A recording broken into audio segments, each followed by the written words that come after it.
Oh, Oh, kaya natin siya guys kung paano siya. red pa siya. Red pa, Bi? Beshi, be. Ay, Diyos ko.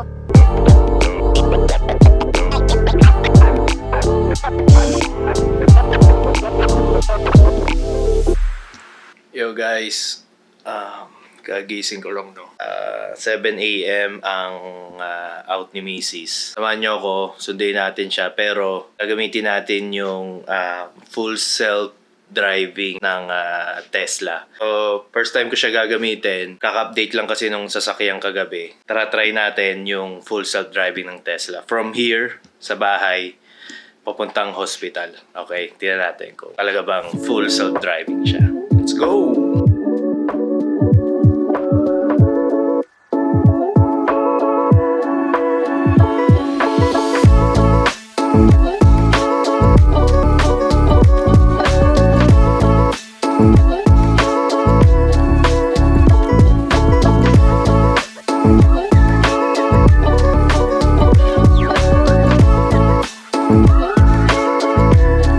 So guys, dalhin muna natin siya dun sa...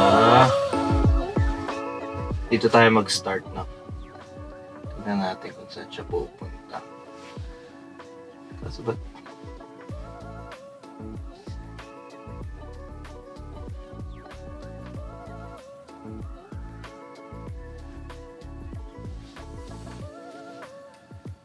Diyan sa work.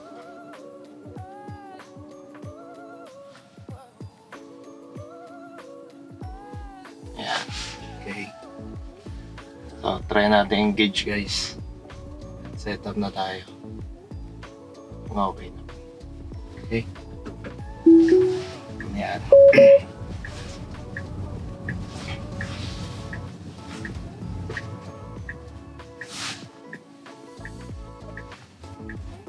Ayan guys, siya na yung nagliliko.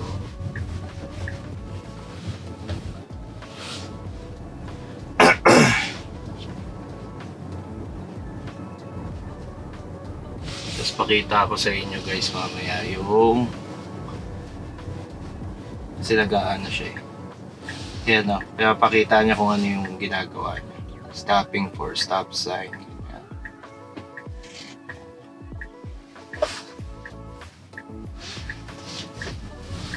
Okay. Tapos may ganyan siya guys. Yan o, apply slight turning daw. So, ang gagawin ko lang dyan guys, yung parang i-adjust ko lang itong ano niya.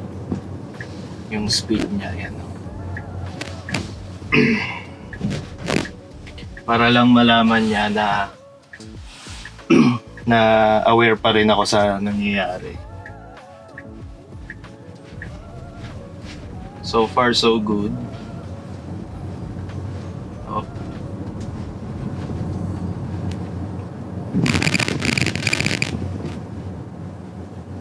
So far okay naman kasi wala man siyang kasalubong eh. Ang gusto ko ring matesting is ayan, apply slight turning. Gusto ko ring matesting is kung paano siya magbe-behave pag may kasalubong na siya, pag may kasalubungan na yung sasakyan. Ayan, tignan natin kung paano siya papasok dito. Up, up, up, wait lang. Paparating eh, up. Okay.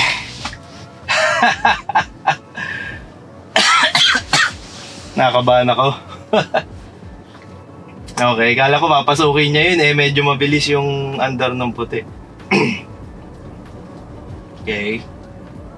So, dito tayo sa tapat ng school. Ang speed limit lang dito guys, ayan po ito sa inyo. And nag-apply slight turning daw. Okay. So, 25. So, iset natin siya ng mga yan, 30. Ayan. Pay attention daw sa road. Pay attention daw ako sa road. So, guys, may camera siya dito eh. So, nade-detect niya kung nagse-cellphone ako or kung may ginagawa akong iba. Nade-detect niya na kung nakatingin ako sa road or hindi. Tapos, dun sa bagong update, i-notify ka niya kung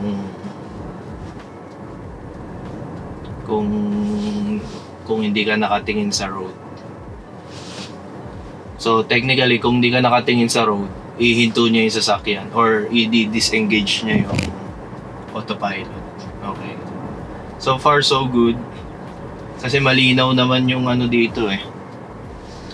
Malinaw yung pintura, ayan.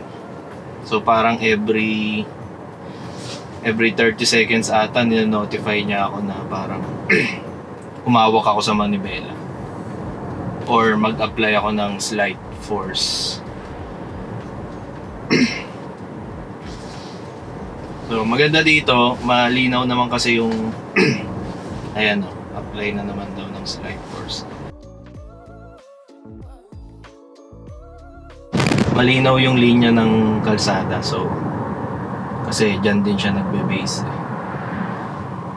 Okay. Nasa gitna naman siya. Apply slight turning daw ulit. Okay.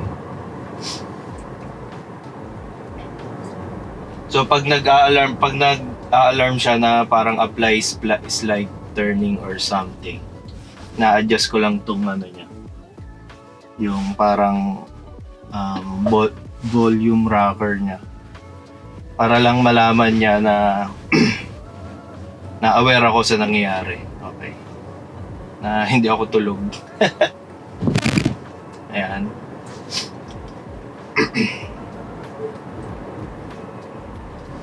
Ayan, okay naman. So far, so good. So tingnan natin kung paano siya magbe-behave dito, no? Nakaalalay ako sa brake. Tingnan natin kung paano siya kasi merging lane to. Tapos medyo mabibilis yung sasakyan dito eh. Okay, alright. Okay, maganda. Maganda naman yung ano niya.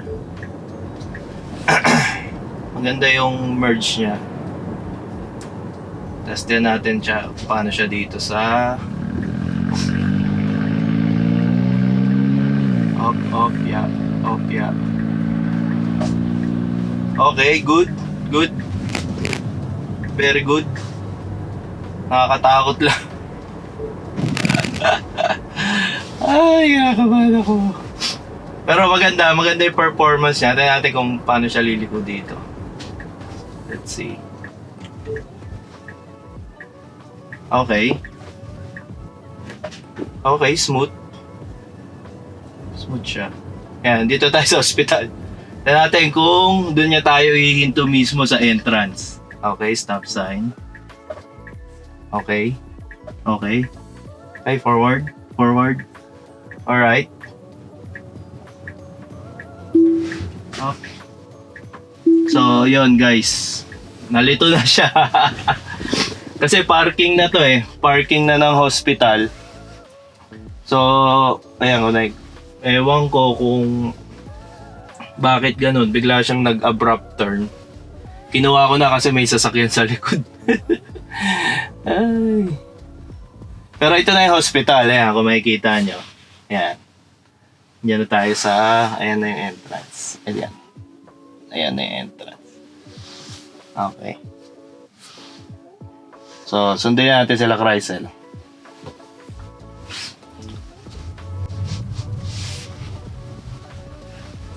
Ayan na ang hospital.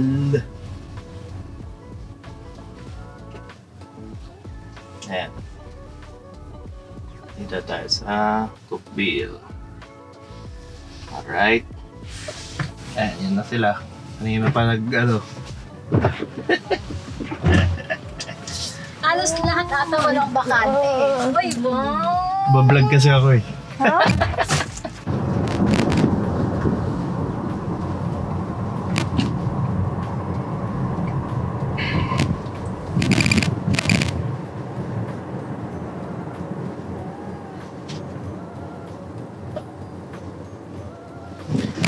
So guys, tingnan naman natin yung pauwi. Ayan. Sinet ko na siya sa home. Oh, ayan, home. And yeah. Tingnan naman natin yung pabalik. Okay. Okay, let's go. Okay, engage. Alright. Pay attention daw sa road. Okay.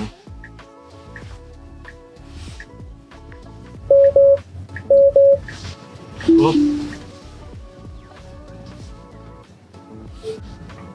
Kinab- Para alanganin yung liko niya. Ewan ko, siguro okay man yung liko niya or ako lang yung natakot. Kasi parang sasabit siya dun sa truck eh. Engage natin siya ulit dito. Tignan natin. Ayan. Up, stop. Okay. Paunahin mo muna yan. Ayan. Okay. Oh, parang mali yung liko niya dun ah. Alanganin yung liko niya dun. Alanganin yung liko niya.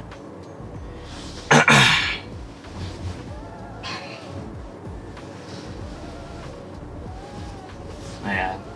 So, ang speed limit kasi dito is 25 lang. Ayan. So, maximum. So, increase natin yung speed limit niya. Siguro try natin ng 30. Ayan. Ayan natin. Langanin yung liko niya doon kanina. Sakit dibdib ko eh. Pero so far so good naman.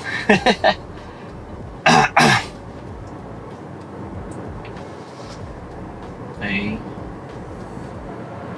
Yan, diretso lang. So 25 yung speed limit. Nakakabang ako sa pedal eh. 25 yung speed limit. Pwede mo siyang increase sa ayan, increase natin siya sa 33 lang. 33. At least plus 8 lang. At hindi mo tayo mamadali. Okay.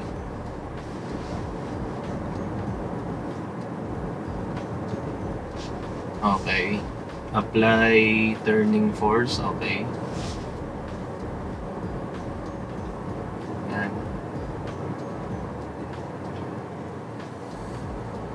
Okay, smooth naman. Tingnan natin dito yung performance. Oh, wala siya sa linya. Wala siya sa linya kanina. Ayan, babang, ko lang. 25 ko lang, kinakabahan ako eh. 25 miles lang. Wala naman sasakyan sa likod natin eh. So tingnan natin kung hanggang sa bahay iuwi niya tayo. Okay. Yeah. Alright. Okay, smooth. Ganda yung liko niya doon.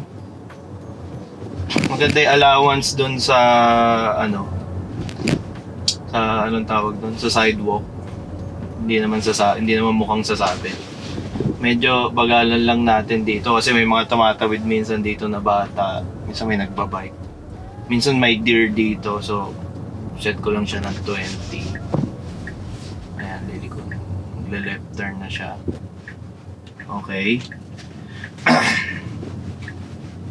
Okay, good. Good. Bagalan ko lang dito. 15 lang. Ito kasi naglalaro dito eh. Baka masagasaan natin. Yan, 15 lang. Hindi man tayo nagmamadali. Okay. Ganyan lang. Sige, 18. Sana mabagal eh. Tignan natin kung kaya niya hanggang sa punta tayo dun sa harap ng bahay. Natin. Alright. Oh, nalilito siya. Lilito siya. Kasi sa bagay, wala na kasing linya dito. Okay. Hindi tayo. Oh, hindi tayo dyan. My friend. Dito tayo. May construction kasi dyan. May construction kasi dito guys eh. Tignan nyo. Oh, ayan eh oh. Eh, may mga truck doon.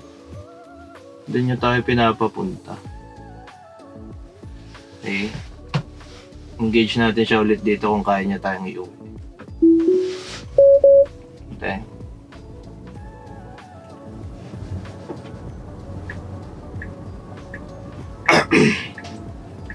So ito na yun sa bahay na to eh. Oh, may UPS Brad.